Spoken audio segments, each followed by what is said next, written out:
warahmatullahi wabarakatuh. Halo semuanya, kembali lagi dengan saya Rika Aulia Maharani Siregar dengan NIM 0801242113 dari kelas IKM 4. Nah, sekarang saya akan membahas tentang sejarah bahasa Indonesia. Nah, di sini ada pendahuluan dan latar belakang nih. Yang pertama, pendahuluan. Bahasa Indonesia merupakan bahasa nasional sekaligus bahasa resmi Republik Indonesia. Bahasa ini memiliki sejarah panjang yang berakar dari bahasa Melayu dan telah melalui berbagai perkembangan, baik dalam hal fungsi maupun kedudukannya di tengah masyarakat Indonesia. Perkembangan bahasa Indonesia juga mencerminkan sejarah politik, sosial, dan budaya bangsa Indonesia. Dalam presentasi saya kali ini, kita akan membahas perjalanan sejarah bahasa Indonesia dari masa prasejarah hingga masa modern. Latar belakang. Bahasa Indonesia resmi diakui sebagai bahasa nasional pada tanggal 28 Oktober 1928 melalui Sumpah Pemuda. Namun, peran bahasa Melayu sebagai bahasa pengantar dan lingua franca di Nusantara sudah ada jauh dari sebelum itu. Seiring dengan perkembangannya politik dan sosial Indonesia, bahasa juga mengalami perubahan dan berkembang menjadi bahasa yang kita kenal seperti sekarang ini. Selanjutnya ada pokok pembahasan nih.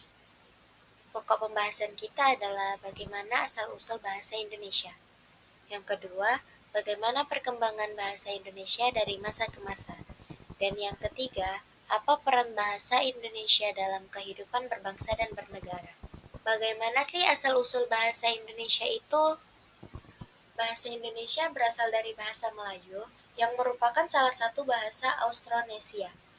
Bahasa Melayu sudah digunakan sejak masa kerajaan di Nusantara seperti Sriwijaya pada abad ke-7 hingga ke-13. Bahasa ini digunakan sebagai bahasa perdagangan, diplomasi, dan komunikasi antar suku bangsa dan yang ada di Nusantara. Bahasa Melayu yang kemudian menjadi bahasa Indonesia merupakan varian bahasa Melayu Riau Johor yang digunakan di bagian barat Nusantara. Pengaruh bahasa Melayu tersebar luas karena peranannya sebagai lingua franca, yakni bahasa penghubung antar kelompok masyarakat yang berbeda latar belakang bahasanya. Selanjutnya ada perkembangan bahasa Indonesia. Seperti yang sudah kita lihat pada PPT berikut, saya akan menjelaskan satu persatu. Yang pertama, periode sebelum kolonial. Sebelum kedatangan bangsa Barat, bahasa Melayu telah menjadi alat komunikasi yang penting di berbagai kerajaan, seperti Sriwijaya dan Majapahit. Banyak prasasti peninggalan kerajaan ditulis dalam bahasa Melayu seperti prasasti Kedukan Bukit dan prasasti Talang Tuwong. Yang kedua ada periode kolonial. Pada masa penjajahan Belanda, bahasa Melayu semakin sering digunakan, baik oleh bahasa Indonesia maupun bangsa Belanda itu sendiri, untuk kepentingan komunikasi. Pada abad ke-19, pemerintah kolonial mulai menggunakan bahasa Melayu untuk pendidikan dan administrasi di Hindia Belanda. Yang ketiga ada Sumpah Pemuda 1928. Peristiwa penting dalam sejarah bahasa Indonesia adalah Sumpah Pemuda yang terjadi pada 28 Oktober 1928. Pemuda-pemudi Indonesia dari berbagai wilayah berikrar menjadi bahasa Indonesia sebagai bahasa persatuan. Momen ini dianggap sebagai titik awal pengakuan resmi bahasa Indonesia. Dan yang terakhir ada masa kemerdekaan dan pasca kemerdekaan. Setelah proklamasi kemerdekaan pada tahun 1945, bahasa Indonesia diakui secara resmi dalam Undang-Undang Dasar 1945 sebagai bahasa nasional dan bahasa negara. Bahasa Indonesia berkembang pesat sebagai bahasa pengantar dalam pendidikan, media, pemerintahan, dan ilmu pengetahuan. Nah, pembahasan terakhir kita, peran bahasa Indonesia dalam kehidupan berbangsa dan bernegara.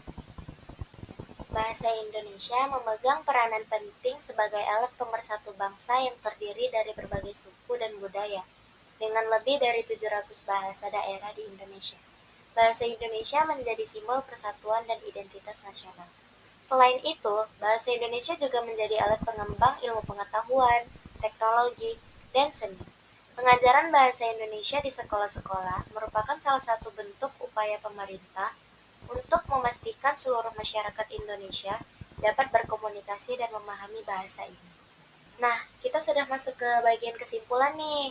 Kesimpulan dari presentasi kita kali ini adalah sejarah bahasa Indonesia menunjukkan bahwa bahasa ini memiliki akar yang kuat dalam bahasa Melayu yang sudah ada sejak lama di Nusantara.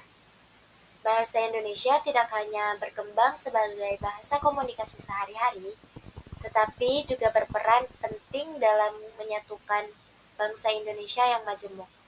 Dari masa ke masa, bahasa Indonesia terus berkembang dan menyesuaikan diri dengan perkembangan zaman, baik dalam bidang teknologi, pendidikan, maupun kebudayaan. Sekian presentasi dari saya, terima kasih semua. Bye-bye.